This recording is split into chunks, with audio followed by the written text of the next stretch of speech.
Oke, dari Badan POM ini akan diwakili oleh Ibu Dr. Anda Apoteker Kristiana Haryati.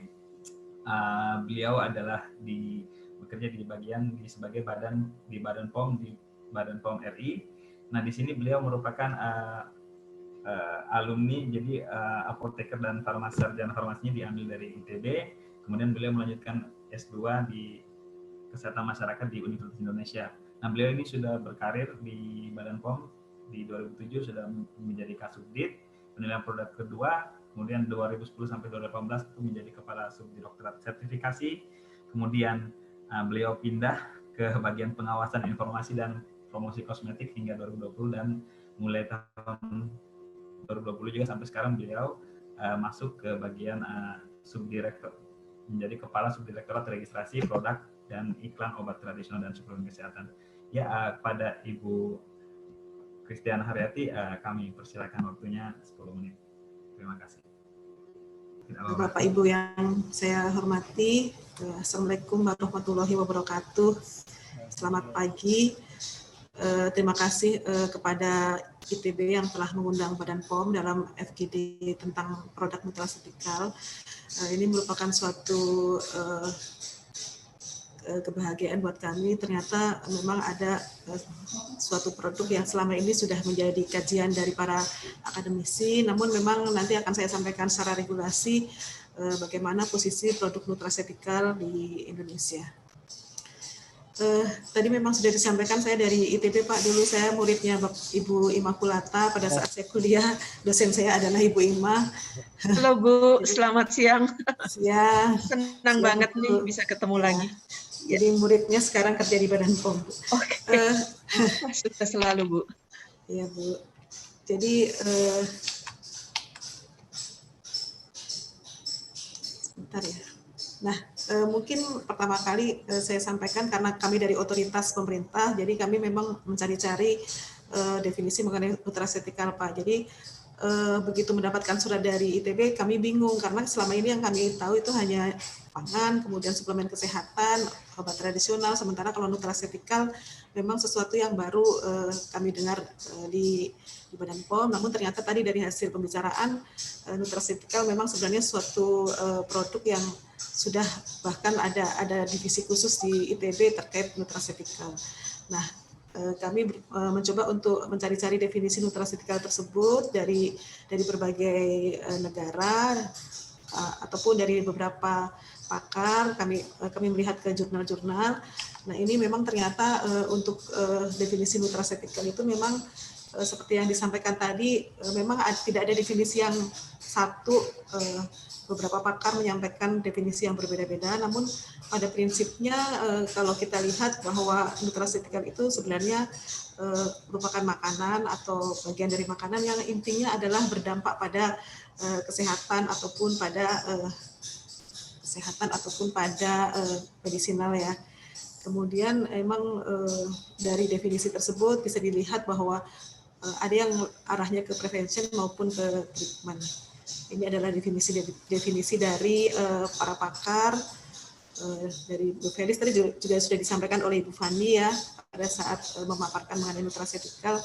Kemudian ini dari Brower, dari Merriam dan Ena, semuanya itu memang arahnya pasti ada kalimat bahwa dia memiliki benefit untuk kesehatan maupun untuk medical.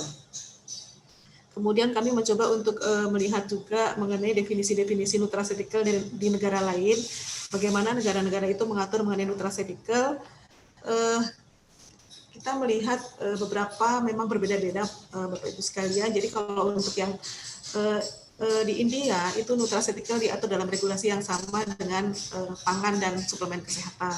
Jadi ada Food Safety and Standard itu yang mengatur mengenai suplemen kesehatan, nutraceutical, pangan, termasuk pangan untuk medical.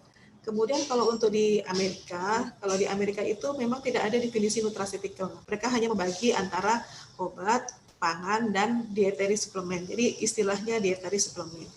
Kemudian bagaimana dengan Kanada? Di Kanada itu memang juga sama, tidak ada istilah nutraceutical. Mereka juga mendefinisikannya sebagai pangan, obat, kemudian natural product natural health products. Kami juga mencoba untuk mencari lagi di negara lain, Australia itu juga sama, bahwa di Australia itu memang tidak ada definisi nutraceutical, hanya ada food dan medicine. Eropa juga food, suplemen kesehatan dan medicine. New Zealand juga sama kaitannya. Kalau di New Zealand itu lebih mengkategorisasikan sebagai food dan dietary suplemen. Kemudian Singapura juga sama. Kalau di Singapura justru namanya complementary health product, jadi isinya health supplement, Chinese cooperative medicine, sama traditional medicine. Kemudian bagaimana dengan di Malaysia, Jepang, Inggris, tadi sudah disampaikan juga di Jepang, ternyata memang Jepang itu sudah maju nutraceuticalnya, tapi secara regulasi kategorinya masih masuk ke pangan. Kemudian Malaysia sama, tidak ada. Kemudian Inggris juga sama, tidak ada istilah nutraceutical. Bagaimana dengan di ASEAN?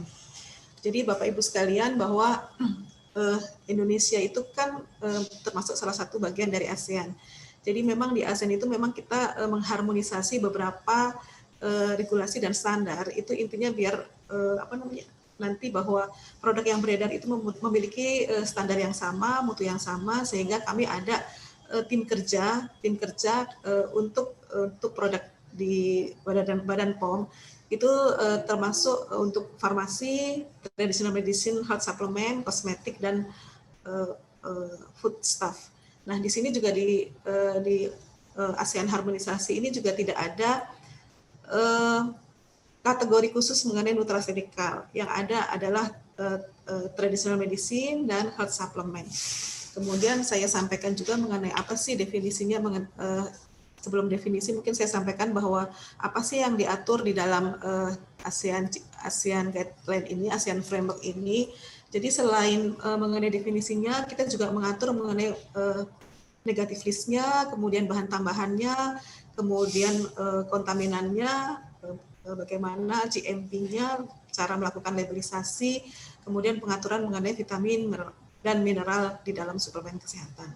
Jadi inilah standar yang kita harmonisasikan di ASEAN terkait health supplement dan traditional medicine.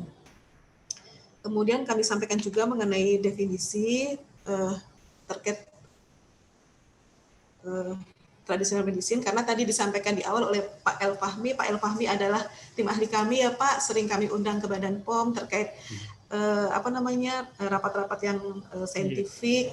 Jadi tadi disampaikan juga bahwa ternyata nutraceutical ada juga yang bentuknya traditional medicine. Jadi makanya saya nanti sampaikan mengenai aturan traditional medicine dan suplemen kesehatan.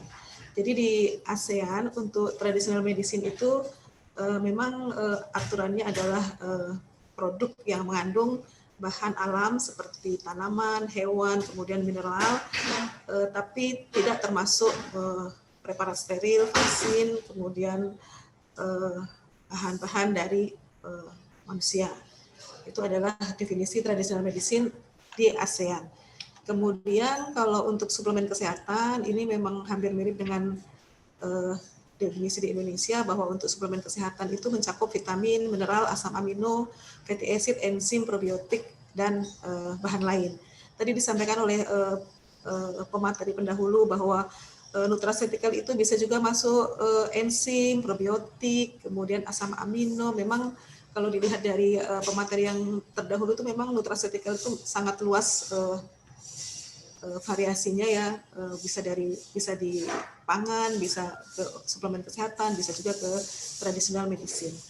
Nah, ini untuk aturan yang di ASEAN harmonisasi, bahwa health supplement itu bisa dari bahan itu, bisa juga dari natural source, atau bisa bahan sintetik dari vitamin natural source dan asam amino tadi. Kemudian kita masuk ke regulasi di Indonesia. Bagaimana sih regulasi di Indonesia? Apakah ada regulasi yang mengatur mengenai nutraceutical? Jadi kalau untuk di Indonesia memang nutraceutical itu belum masuk ke dalam kategori produk yang kita awasi, tetapi produk-produk yang tadi diklaim sebagai nutraceutical oleh pemateri terdahulu itu memang terdaftar di Badan POM, karena kan memang seluruh produk sebelum diedarkan itu kan memang harus terdaftar. Tadi seperti pemateri dari Kalbe Farma itu kan menyampaikan beberapa produk-produk yang tanda kutip nutraceutical itu sebenarnya tadi saya lihat beberapa ada yang masuk ke pangan, beberapa masuk ke suplemen kesehatan.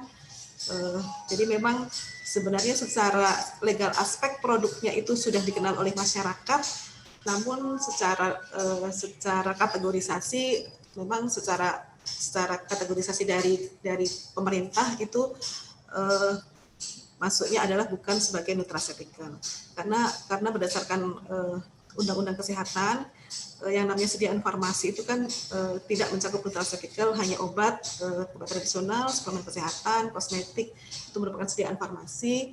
Kemudian untuk pangan juga diatur di undang-undang yang lain. Kemudian mungkin saya tidak mau berdebat mengenai definisi nutraceutical karena kan memang yang saya sampaikan adalah mengenai regulasi yang ada saat ini di Indonesia. Jadi karena tadi memang saya lihat awalnya saya berpikir bahwa nutraceutical itu antara suplemen kesehatan dan pangan gitu kan. Namun tadi disampaikan oleh beberapa pemateri ternyata kan memang karena sangat luas akhirnya saya sampaikan juga mengenai bagaimana sih aturan di Indonesia saat ini untuk nutraceuticals karena kan mungkin nanti ada yang masuk ke suplemen kesehatan, ada juga yang masuk ke obat tradisional. Jadi Bapak Ibu yang saya hormati mungkin kalau ingin mempelajari lebih lanjut karena kan nanti mungkin kajian-kajian mengenai nutraceutical akan berlanjut terus tidak hanya berakhir di FGD ini. Ini yang saya sampaikan beberapa regulasi terkait suplemen kesehatan. Nanti bisa dilihat di googling bisa juga nanti masuk ke website Badan POM, masuk ke JDIH, Jaringan Dokumentasi Informasi Hukum. Ini adalah regulasi-regulasi yang mengatur mengenai suplemen kesehatan, mulai dari Undang-Undang Kesehatan, kemudian sampai ke bagaimana cara pelaku usaha mendaftarkan produknya.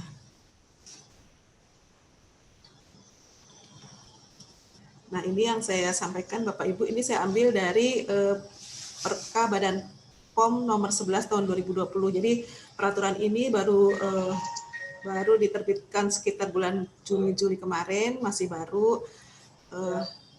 Aturannya juga masih baru, tapi memang ya yang saya sampaikan tadi bahwa nutraceutical itu memang tidak ada di sini. Jadi kalau untuk suplemen kesehatan itu definisinya adalah produk yang dimaksudkan untuk melengkapi kebutuhan zat gizi, memelihara, meningkatkan dan atau memperbaiki fungsi kesehatan, mempunyai nilai gizi dan atau efek fisiologis. Mengandung jadi komposisinya itu satu atau lebih bahan berupa vitamin, mineral, asam amino dan atau bahan lain bukan tumbuhan yang dapat dikombinasi dengan tumbuhan. Jadi kalau misalnya teman-teman sedang melakukan riset tumbuhan yang digabung dengan misalnya vitamin, dengan mineral, itu memang masuknya ke suplemen kesehatan.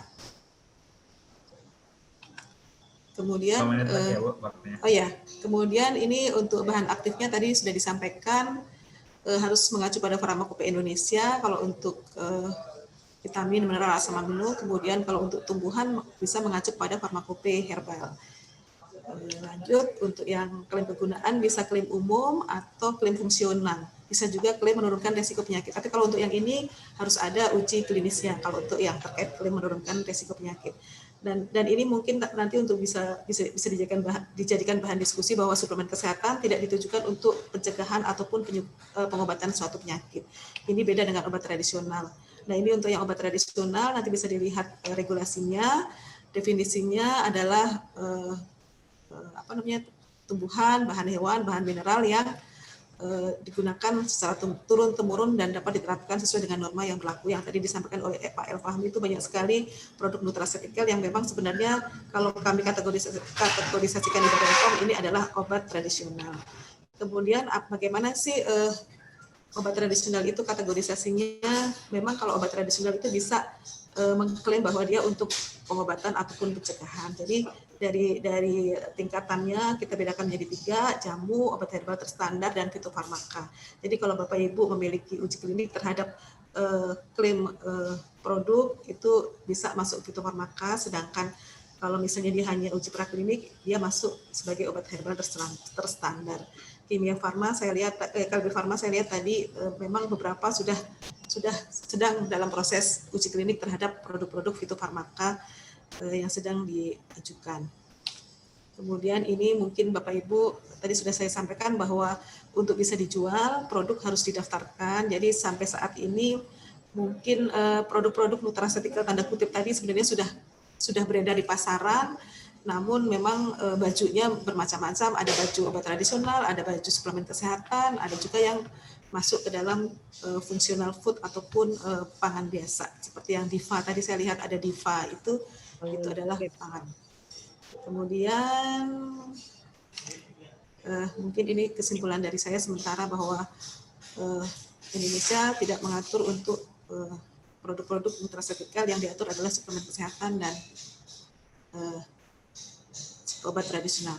Mungkin itu Pak Agus materi dari saya. Terima kasih. Wassalamualaikum warahmatullahi wabarakatuh.